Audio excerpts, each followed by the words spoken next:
This morning, the government reported that layoffs in America just hit one of the lowest levels in half a century: 215,000 new unemployment claims. That's it. And almost every headline you saw called it proof the economy is strong and the job market is fine. But there is a second number they left out of the headline: 1.8 million. That's how many Americans are already out of work and stuck, collecting unemployment week after week, unable to find their way back in. And unlike the layoff number, that one is climbing. Here's why that combination matters more than anything else in today's report. It is the exact fingerprint of a labor market that has quietly stopped moving. Not crashing, freezing.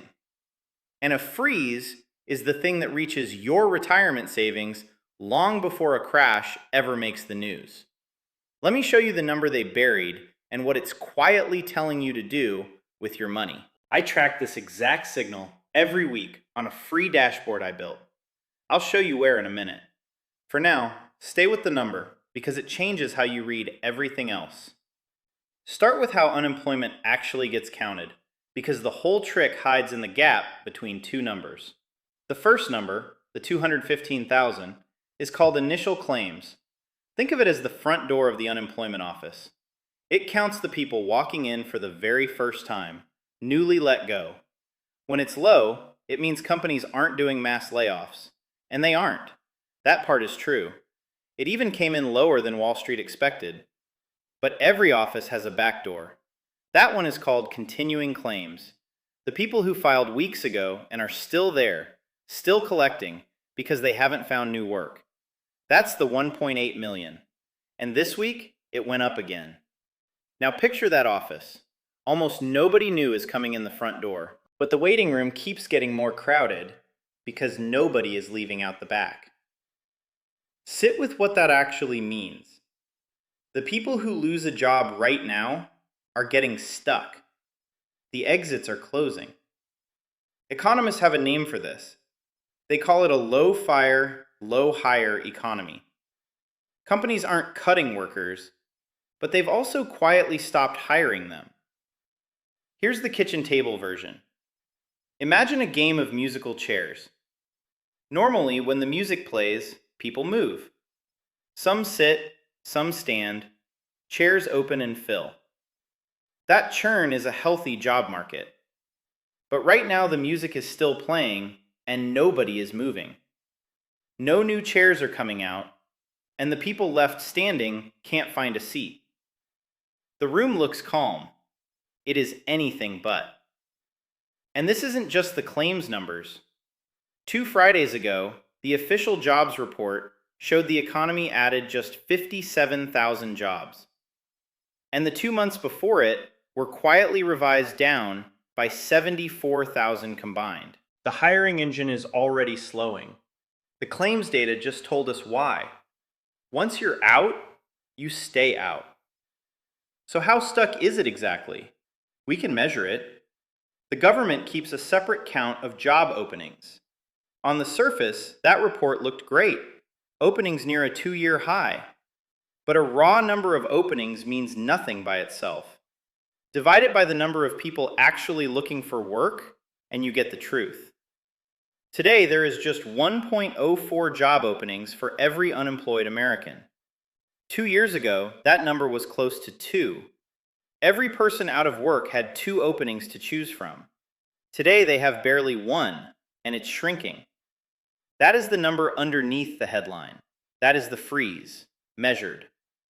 So here is why a retired or nearly retired American should care about a jobless claims report on a Thursday morning. The stock market just hit record highs, and those highs rest on a single belief: that the economy is strong and the consumer is fine. A frozen job market is exactly where that belief starts to crack. When people can't get rehired, they stop spending. When they stop spending, company profits slip. And company profits are the ground the entire market is standing on. Picture the surface of a pond in winter.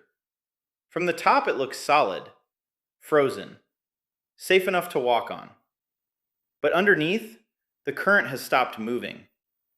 That is this labor market. Calm on top, stalled underneath.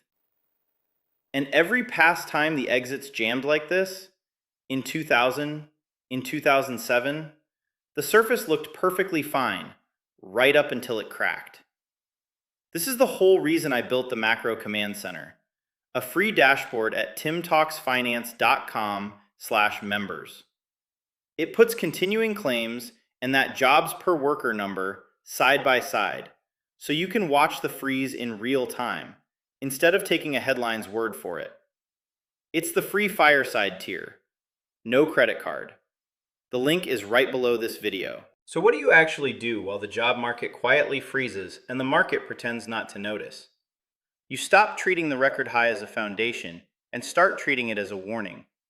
The people who get hurt in a slowdown are the ones fully exposed to the thing that's overpriced. Here, an expensive stock market betting on an economy that's stalling. The people who come through fine are the ones who spread out. Some cash, some hard assets that don't need company profits to hold their value, like gold, which has done exactly that job through every one of these slowdowns.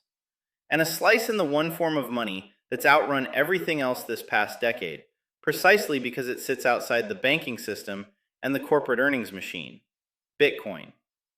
I'm not telling you to sell everything and hide. I'm telling you the labor market just flashed the earliest warning it gives, and the smart move is to be diversified before the surface cracks, not after. Because here's the thing about a freeze. By the time it reaches the headline, the exits are already jammed. The 215,000 gets the applause today.